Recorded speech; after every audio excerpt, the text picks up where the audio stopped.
O horário de verão é um assunto que sempre move paixões. Tem quem ame e quem odeie. E a volta dele entrou em pauta depois de um período de longa estiagem severa na maioria dos estados brasileiros. A falta de chuva afetou os níveis de reservatórios e a produção de energia em hidrelétricas pelo país, o que não só deve encarecer a conta de luz, mas também pôs de volta o tão discutido horário de verão na boca do povo. Segundo o ONS, nesse cenário atual, o horário de verão contribui para a maior eficiência do sistema interligado nacional, especialmente no período de maior pico do uso da energia, que é entre 6 da tarde e 8 da noite. Ainda de acordo com esse relatório, a aplicação do horário de verão vai causar aí uma economia, vai diminuir a demanda por energia em 2,9%, acarretando em uma economia de aproximadamente 400 milhões de reais entre outubro e fevereiro do ano que vem. As regiões mais beneficiadas serão Sudeste, Sul e Centro-Oeste.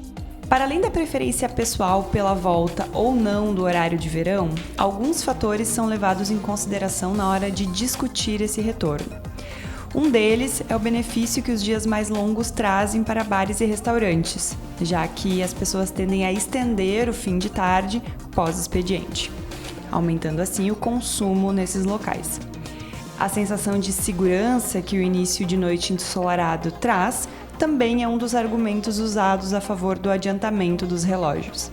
Porém, para aumentar ainda mais essa discussão, médicos e cronobiologistas assinaram um manifesto conjunto alertando para os malefícios do horário de verão na saúde. Para entender os efeitos da medida no corpo humano, o Direto ao Ponto de hoje conversa com o professor Fernando Lousada, da Universidade Federal do Paraná, que coordena o Laboratório de Cronobiologia Humana. Eu sou a Juliane Mergner, fique conosco.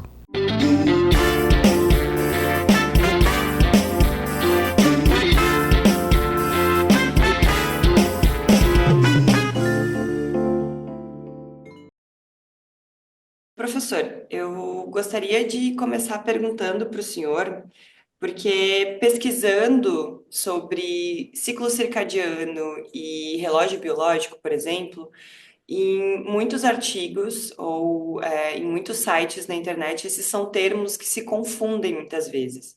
Então, eu quero começar perguntando para o senhor se ciclo circadiano e relógio biológico são a mesma coisa. Não, eles fazem parte do mesmo tema, mas não são a mesma coisa. Quando eu falo em ciclo circadiano, eu prefiro falar até em ritmo circadiano. É essa oscilação que está presente na nossa vida, a mais evidente é o dormir e acordar, mas qualquer medida que você for fazer no nosso corpo, um hormônio, uma temperatura, o comportamento, a atividade de enzimas, inúmeras enzimas no nosso corpo, elas oscilam, elas apresentam ritmos. Esses ritmos têm um período aproximado de 24 horas, porque eles acompanham o claro-escuro ambiental. Então, esses ritmos são chamados de ritmos circadianos ou ciclos circadianos. Mas o que acabou acontecendo é que as pessoas pegam esse termo ciclo circadiano para denominar tudo que envolve a ritmicidade. Esses ritmos, eles são controlados por estruturas não só do sistema nervoso, mas também do cérebro. Uma regiãozinha lá, a principal região de controle é uma região chamada hipotálamo. E lá no hipotálamo que está localizado aquilo que a gente chama de relógio biológico. Então, relógio biológico é a estrutura que controla os ritmos biológicos ou os ciclos circadianos. Por isso que eu não considero a mesma coisa, né? Claro que fazem Perfeito. parte do mesmo tema, mas é importante nós pensarmos que nós temos. A gente prefere falar em um sistema de temporização, popularmente chamado de relógio biológico.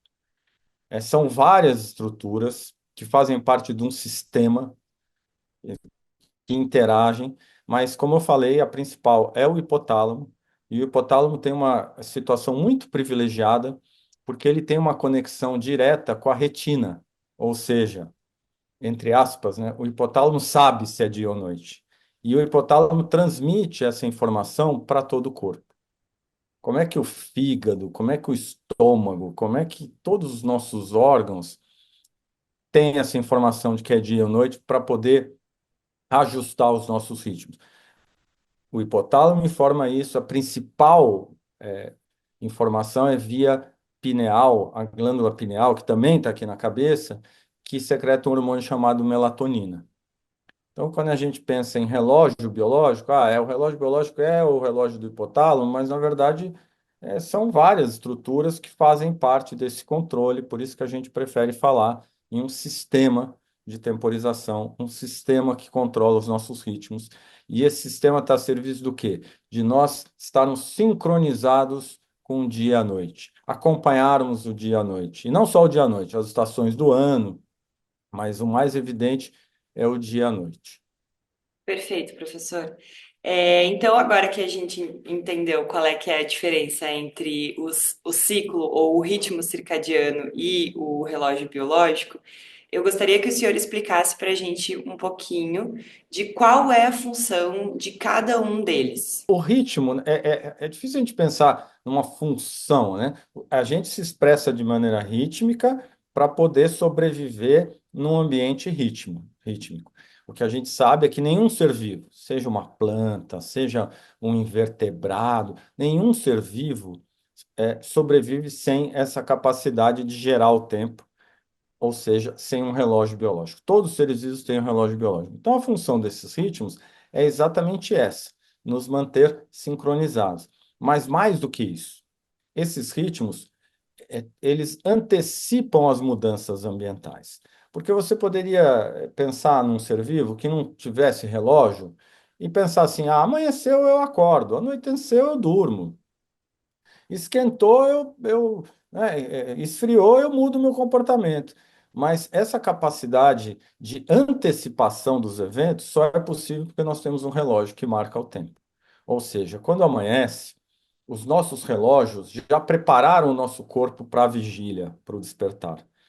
Por meio de secreção de hormônios, por exemplo, cortisol, por meio de mudanças da temperatura corporal e assim por diante.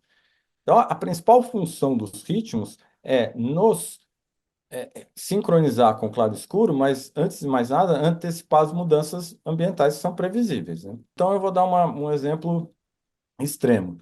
Um trabalhador noturno que precisa trabalhar, entrar no trabalho todo dia às 10 da noite, por exemplo, ele põe o despertador dele e ele aparentemente ele está ajustado. Ele chega no trabalho, e tal, chega em casa, né? O relógio diz que ele pode dormir e assim por diante.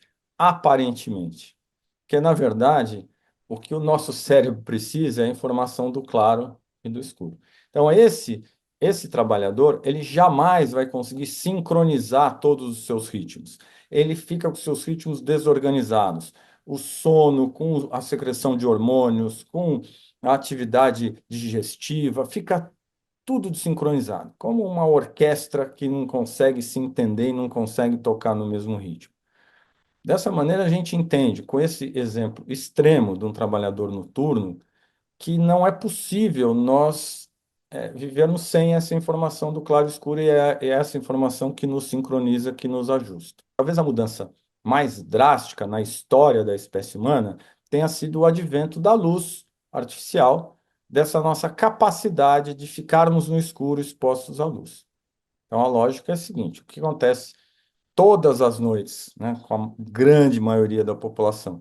A gente engana o nosso cérebro acha que não escureceu ainda, e isso tem um impacto em todos os nossos ritmos. O principal é um atraso nos horários dos ritmos, que a gente atrasa o início da noite interna. A gente chama de noite biológica ou noite interna. Se a gente fica exposto à luz até às 11 da noite, a minha noite interna vai começar mais tarde. Então, esse é um outro exemplo de como, ao manipular a nossa exposição à luz e ao claro escuro, isso tem impacto nos nossos ritmos. Pegando esse gancho que o senhor trouxe de um exemplo de um trabalhador, eu vou usar isso para fazer a minha próxima pergunta, né? Que então vai de encontro com esse momento que a gente está vivendo no país agora, com esse debate sobre o retorno ou não do horário de verão. Na semana passada, vários pesquisadores, muitos da mesma área que o senhor, né, da cronobiologia, assinaram. Eu, inclusive. Isso, assinaram, incluindo o senhor, esse documento, né, se posicionando contra o retorno do horário de verão, pelo impacto que essa medida teria, na saúde das pessoas. E aí, talvez uma grande parcela da população que se posicione contra o retorno do horário de verão sejam justamente as pessoas que acordam mais cedo e por conta do retorno do horário de verão, elas estariam em deslocamento ou acordando para o trabalho quando o dia ainda está escuro, né? Quando a gente ainda não tem a presença da luz do sol. Então, eu queria entender com o senhor qual é o impacto, né? Como que o horário de verão pode interferir no nosso relógio biológico ou no nosso ritmo circadiano. Então, quando a entrada no horário de verão significa o quê? Significa que nos roubam uma hora que só será devolvida daqui meses. E ao roubar uma hora, nós somos obrigados a antecipar todos os nossos ritmos em uma hora. Secreção de hormônios, atividade gastrointestinal e assim por diante. Falando de uma situação um pouco mais extrema, quando eu atravesso fusos horários, vou para a Europa, para o Japão, são várias horas e o organismo tem que se ajustar, né? E isso demora um tempo e varia de uma pessoa para outra. O horário de verão nos obriga a um ajuste de uma hora. Este ajuste de uma hora não ocorre da mesma maneira entre as pessoas.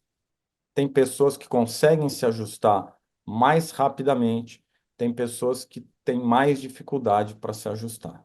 O fato é que no início dessa transição, na primeira semana ou nas primeiras semanas, nós estaremos com uma parcela razoável da população privada de sono, ou seja, dormindo menos do que precisa e com um certo desajuste nesses ritmos. Perfeito, professor. E então, também fazendo um gancho aí com a sua fala, quem tende a sofrer mais com a mudança de horário de verão são as pessoas vespertinas ou as pessoas matutinas? A priori, nós podemos pensar que são os vespertinos, mas quando a gente faz avaliações, então não é tão evidente assim. Mas a priori, você pensaria que os vespertinos teriam mais dificuldade de, né, adiantar mais uma hora. Porque isso depende muito, se a pessoa é vespertina ou matutina, de qual é a situação atual dela. Se o vespertino conseguiu um esquema de vida, de trabalho, que ele pode acordar às 9, 10 da manhã, ele adiantar uma hora é muito diferente de um vespertino que está submetido a um início de trabalho às 6 da manhã. Então, depende, né? Eu diria depende, mas teoricamente os vespertinos são os que vão sofrer mais. E por que algumas pessoas se sentem afetadas pelo horário de verão e outras não?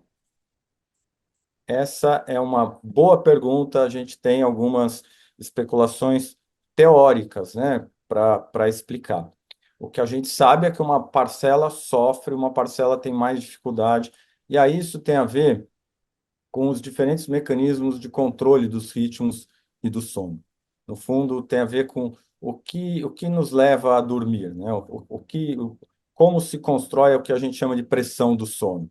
Por que que depois de 10, 12, 14 horas acordado eu sinto sono? E existem diferentes mecanismos que nos levam a dormir. E eu acho que não cabe a gente entrar em detalhes desses mecanismos, mas o fato é que existem diferenças individuais em relação a esses mecanismos de controle. Assim como existem pessoas que têm mais facilidade para passar uma noite em claro e tem pessoas que têm menos. A priori, os vespertinos, as pessoas que têm uma tendência, uma preferência a dormir mais tarde, acordar mais tarde, são as pessoas que têm mais facilidade para passar uma noite em claro, por exemplo. E pensou assim, tá, então vamos colocar, né, no passado, vamos colocar os vespertinos para trabalhar à noite, que eles não vão ter problema nenhum. Não, vão ter muito problema, porque a espécie humana foi construída pela evolução como uma espécie diurna para concentrar sua atividade durante o dia e concentrar o seu repouso durante a noite. Mesmo que a pessoa seja matutina ou vespertina, na verdade, essas são diferenças, são nuances da diurnalidade. Nós somos animais diurnos. Dessa maneira, não dá para a gente imaginar que existe essa flexibilidade tão grande. Um dos argumentos que utilizam a favor do horário de verão é falar, pô, uma horinha não é nada, mas existem diferenças individuais que mostram que essa uma horinha, e principalmente pessoas que já estão no seu limite, né, já estão trabalhando no seu limite. Então, nem que seja nos primeiros dias haverá sofrimento, porque o sono não vem uma hora mais cedo tão facilmente, né? Então a gente acorda mais cedo. Pode ser que depois de alguns dias, e claro, depois de alguns dias, depois de algumas semanas, a gente vê que uma parcela considerável da população conseguiu se ajustar. Mas o interessante é que tem pessoas que ficam semanas com desconforto, com dificuldade de ajuste. Isso também nós temos dados a esse respeito. Professor, e para finalizar, então, eu gostaria que o senhor pudesse dizer para a gente quais são as principais mudanças comportamentais que essas pessoas que sofrem, com a mudança de horário de verão, elas apresentam e por quanto tempo, em média, esses desconfortos eles estão presentes na rotina dessas pessoas. Então, vai aparecer nos primeiros dias é um aumento da sonolência diurna, a pessoa vai se sentir mais sonolenta, a gente pode observar alterações de humor, uma irritabilidade maior, uma dificuldade maior de se concentrar em atividades que exigem atenção. Então, essas são as principais manifestações nos primeiros dias, porque algumas outras alterações cardiovasculares, alterações gastrointestinais, às vezes a pessoa não. Podem acontecer também, por exemplo, alterações de apetite, a pessoa não vai ter fome na hora que ela acorda para tomar o café da manhã, isso pode alterar a rotina alimentar dela. Então, essas são algumas consequências. Aquelas pessoas que se lembram da época que existia horário de verão e sofriam com isso, eu sugiro que tentem começar a fazer um ajuste gradual, se elas conseguirem. Ah, vai ter uma hora de impacto, tá bom. A- a- Altera 15 minutos hoje, depois mais 15, depois mais 15. Quer dizer, começa.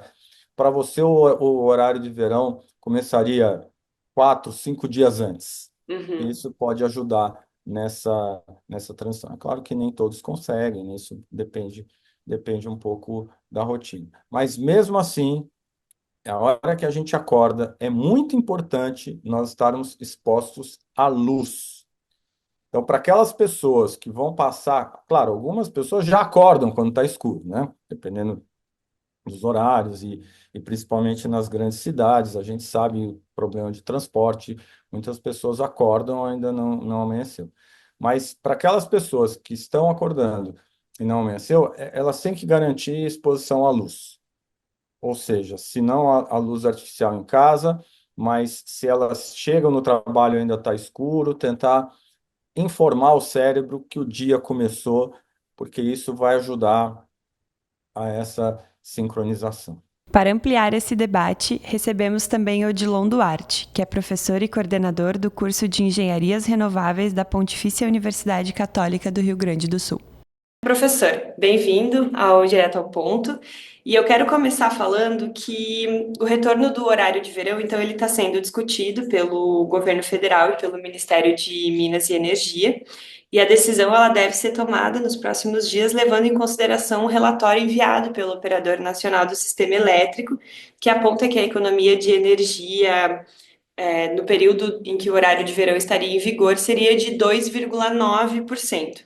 E aí levanta-se muito a questão de que esse número é baixo e a gente quer saber do senhor se, considerando então essa porcentagem baixa, faz sentido implementar a medida. Muito bem. Então, primeiramente, olá a todos. Agradeço muito a oportunidade. Meu nome é Odilon Duarte, eu sou coordenador do curso de Engenharia de Energias Renováveis da PUC. E, particularmente e cientificamente, eu acho o horário de verão muito salutar, né, para o país, né? Não somente na questão de economia de energia, mas também da própria questão de redução de criminalidade, de que as pessoas tenham mais acesso ao ar livre, permaneçam mais tempo com as suas famílias, né? Tem a questão do turismo, né? Incentiva a questão do turismo, as pessoas consomem mais, né? Tem um aproveitamento melhor. E, claro, que o horário de verão, nós temos uma redução aí de um pouco mais de 2%, talvez um pouco mais, 2,5%, talvez, mas ela sempre é salutar, tá? Por que isso aí? Porque é uma forma também de nós levantarmos essa questão da importância de que as pessoas têm que economizar energia e não desperdiçar, tá? Lembrando que nós temos no mundo inteiro 960 milhões de pessoas que não têm energia elétrica. Então, se nós temos um irmão que não tem acesso à energia elétrica, quem somos nós para estarmos desperdiçando os recursos naturais que ele não tem? Primeiramente, isso é importante se dizer, tá? Segundo, a questão não está simplesmente na economia de energia direto que a gente tem na fatura de eletricidade. É necessário mostrarmos o outro benefício que é muito maior e que impacta também no consumo de energia, ou melhor, na conta de energia do consumidor, que é a questão da demanda. Quando nós estamos num horário normal, ou seja, não estamos no horário de verão, as pessoas tendem a sair dos seus trabalhos, da escola, enfim, dos seus afazeres, e irem direto para as suas residências. Isso faz com que nós tenhamos uma concentração de consumo, e essa concentração de consumo, ela vai fazer com que nós tenhamos que usar muitas vezes energias mais caras e pior, mais poluentes, como o carvão mineral e o gás natural, ou seja, são as fontes térmicas. Então, quando nós temos o horário de verão, como as pessoas permanecem por mais tempo na rua, vão ao shopping, ficam num barzinho, caminham ao ar livre, o retorno se dá de uma forma mais diluída. Então, dessa maneira, eu não tenho essa concentração de consumo formando uma ponta de carga, ela fica mais distribuída. E ao ter uma energia consumida mais ao longo do tempo, porque a energia que é gerada agora, ela é transmitida, distribuída e consumida nesse momento. Eu não tenho como guardar energia nos fios. Então, isso faz com que eu tenha uma economia por não usar sistemas térmicos. Mas qual é essa economia? São valores que chegam a 8 bilhões de reais. 8 bilhões de reais. Num país pobre como o nosso, nós não temos o direito de desperdiçar esse recurso, que pode estar na saúde, na educação, na segurança, enfim. Aí o Estado ele vai tomar as suas devidas providências. Mas nós não podemos estar financiando térmicas, né? Porque eu não posso utilizar horário de verão. Veja, Estados Unidos, Japão, Europa Ocidental, é, é, Nova Zelândia, Austrália, ou seja, Argentina, Chile, utilizam o horário de verão há anos. Inclusive, tem países que chegam a ser até bastante ousados há quase 6 meses com horário de verão, porque eles veem o benefício que tem das pessoas ficarem ao ar livre, aproveitarem mais a luz solar, que é extremamente importante para a gente. Então, me parece sim que o horário de verão é uma boa alternativa, né? Eu acho que ela tem que ser continuada, ela tem que ser debatida, assim como muito bem está fazendo aqui o Correio do Povo, acho extremamente salutar. E bem, que prevaleça sempre o bom senso, né?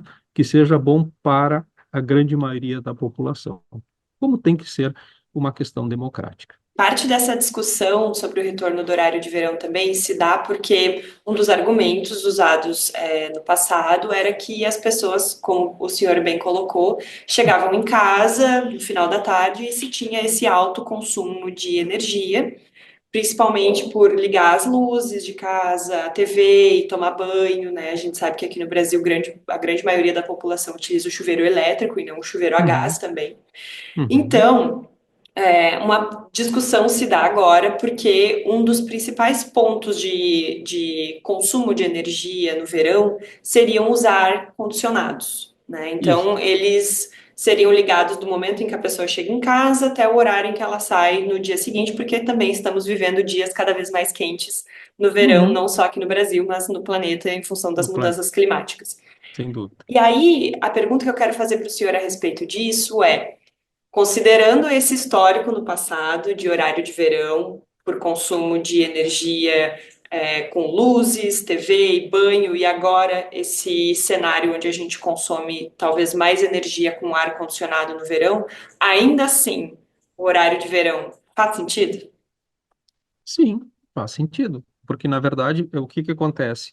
O horário de verão, ele está muito mais relacionado à economia de energia pelo sistema de iluminação, pelo aproveitamento da luz natural, do que propriamente os outros eletrodomésticos, tá? Então, assim, se eu vou, por exemplo, para um shopping center e não vou para minha casa, eu vou aproveitar o ar-condicionado do shopping center e não da minha casa. Inclusive, o do shopping center é mais eficiente que o da minha casa, né? Porque é um sistema central, então os sistemas centrais são mais eficientes. Se eu vou para o parque, eu tenho, né, a refrigeração natural a melhor que tem. Não vou para minha casa para consumir energia elétrica. Ali eu estou confinado, bateu o sol toda a tarde, né? Então eu tenho esse desconforto. E claro, as pessoas trabalharam o dia inteiro, tão esbaforidas, enfim, e é um momento de conforto. Por menos tu ter uma noite agradável. Quantas noites a gente passa no Brasil, aqui no Rio Grande do Sul, que é impossível dormir, né? É impossível. Então, a pessoa que tem o ar-condicionado, ela vai lançar mão, mesmo que ela saiba que vai ter uma conta pesada no final do mês, mas ela tem que trabalhar no outro dia, ela tem que estar recomposta, então, enfim, por menos uma noite de sono é restauradora, né? Mas essa questão do horário de verão, ele está muito associado à questão da iluminação. E claro, por que que ele vem diminuindo a economia nas casas? Porque as pessoas saíram de uma lâmpada incandescente, extremamente gastadora, para uma fluorescente compacta e agora para uma tecnologia LED que está consolidada. É uma lâmpada que gasta 4, 5 vezes menos que uma fluorescente compacta. Ela tem uma durabilidade 5, 6 vezes superior.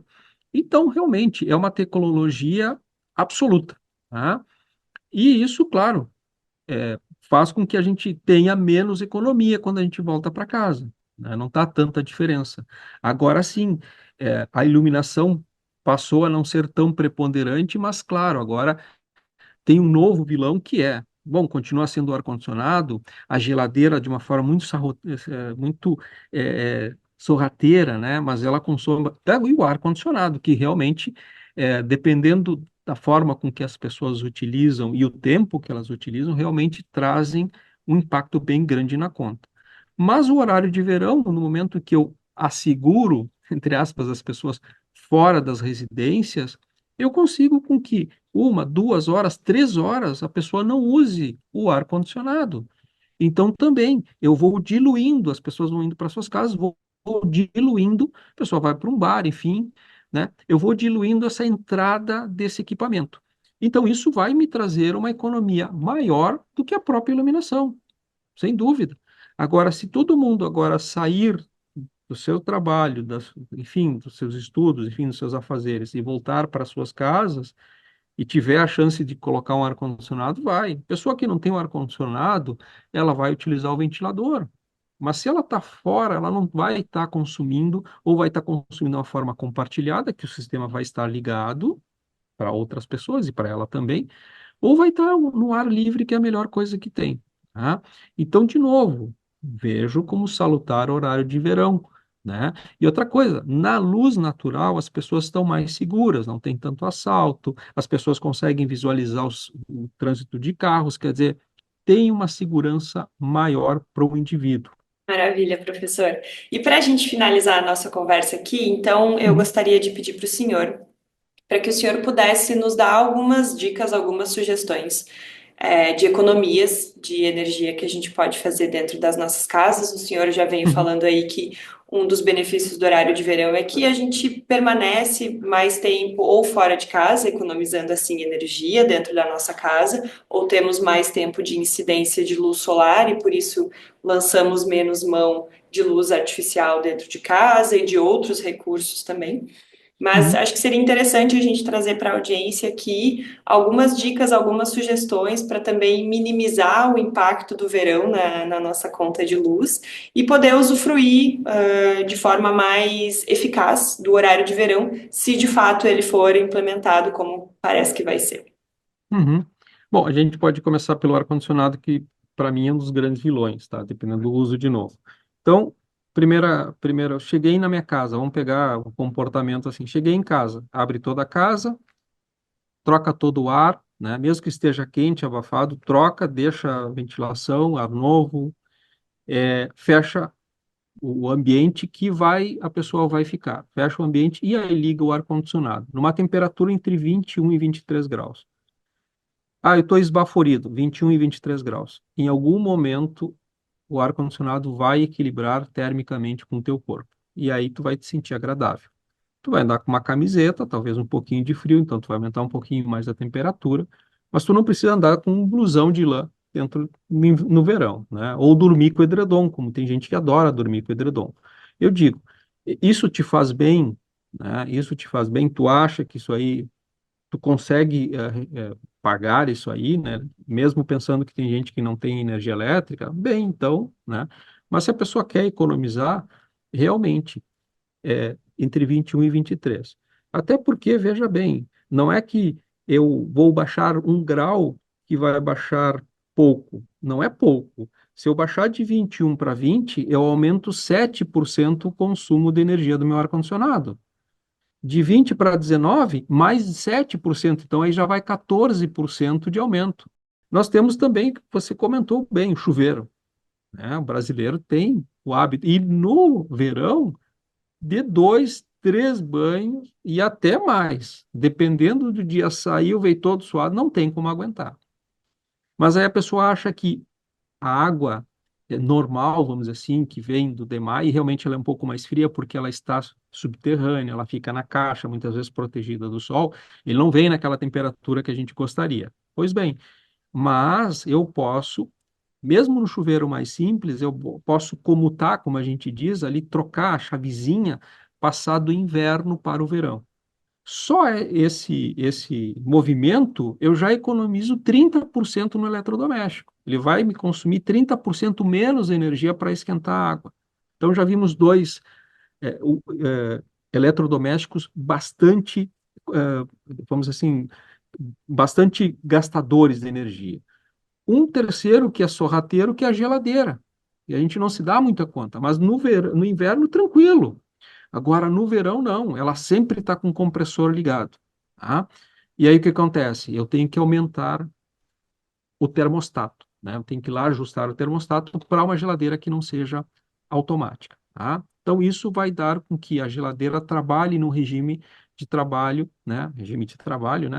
Que seja mais adequado para a posição verão. No inverno, ele reduz, certo? Bem, quando eu vou pegar um alimento, não ficar contemplando a geladeira. Vamos ver o que tem aqui dentro. Isso aqui eu não quero. Pensa antes, organiza antes. Não dá para ficar com a geladeira aberta, todo o frio escoando para fora, até porque está muito quente lá fora, a troca térmica se dá de uma forma muito rápida, e a pessoa vai simplesmente esquentar a geladeira. O calor vai entrar. E o que que a geladeira faz? O processo dela não é gerar frio, na verdade, ela tira o calor de dentro. Então, ela vai pegar do radiador e jogar tudo para fora de novo. Aí a pessoa vai colocar, bota margarina, bota o leite, bota as frutas. Não, bota tudo de uma vez. Isso se torna mais econômico. Alimentos quentes, nem pensar. Deixa entrar em equilíbrio térmico ao ar livre, depois sim coloca na geladeira, tá? Um outro ponto, a borracha, né? A borracha, como todos nós, tudo que tem, ela fica envelhecida, né? Porque ela ali está e ela faz o processo de vedação, né? Para que o frio não escape de dentro da geladeira. Então, é relativamente simples um teste, né? Você pode pegar uma folha branca de papel, né? Abrir a geladeira, colocar entre o batente e a borracha, pressionar bem, fechar bem, e aí puxa o papel. Se ele sair com facilidade, meu filho está na hora de fazer a troca da borracha, vai lá na assistência, se não sabe trocar, e compra, né, um técnico e você sabe trocar melhor ainda, né? Troca a borracha. Aí olha tanto da geladeira e a pessoa que tem o freezer, também do freezer. E aí, por último, a gente já comentou a questão do standby, que a gente chama de energia silenciosa. Ninguém nota ela, né? É o micro-ondas, o receptor da TV a cabo, o roteador da internet, a TV, o som, né? Então, nós temos hoje muitas coisas que estão ligadas, computador, notebook, né? Que estão ligadas na rede, mas que nós não estamos utilizando. Elas ficam prontas para serem disparadas. Mas esse pronta para ser ligada significa tem um circuito que fica 24 horas, 7 dias por semana ali, consumindo uma pequena quantidade de energia para manter o sistema pronto para que a pessoa venha a utilizar, né? Bem, equipamentos de baixa potência colocam uma régua de qualidade, tá? Para o cara não ter que estar tirando tomada por tomada. Pega uma régua, sai de casa, desliga. Voltou, liga na régua. Se pode tirar da tomada o micro-ondas, perfeito. Então, todos esses equipamentos, claro, não dá para tirar a geladeira, né? Aí vai dar problema, né? Mas todos os outros equipamentos que têm o standby, que têm esse consumo silencioso, eu posso retirar da tomada e recolocá-los novamente. Digamos, esse procedimento ele consegue na conta de energia de 15 a 20%, né? Claro que se a pessoa se ausenta por muito tempo, as pessoas saem de manhã e voltam de noite, isso traz uma bela economia de energia e a gente não se dá por muito conta. De acordo com o ministro de Minas e Energia, Alexandre Silveira, o Brasil não vive problemas energéticos, mas a implementação do horário de verão pode ajudar a mitigar os efeitos da crise hídrica que afeta muitos estados nas regiões Norte, Centro-Oeste e Sudeste. Em entrevista à Rádio Itatiaia de Minas Gerais poucos dias atrás, o ministro disse que o fim da tarde é o momento em que a geração de energia solar e eólica diminuem, exigindo mais das termoelétricas. O horário de verão ajudaria a aumentar a resiliência do sistema elétrico nacional, evitando que a população tenha uma conta de luz mais cara. A produção, roteirização e apresentação foram realizadas por Juliane Mergener. A edição por Felipe Gerlach. Obrigada por nos acompanhar e até a próxima.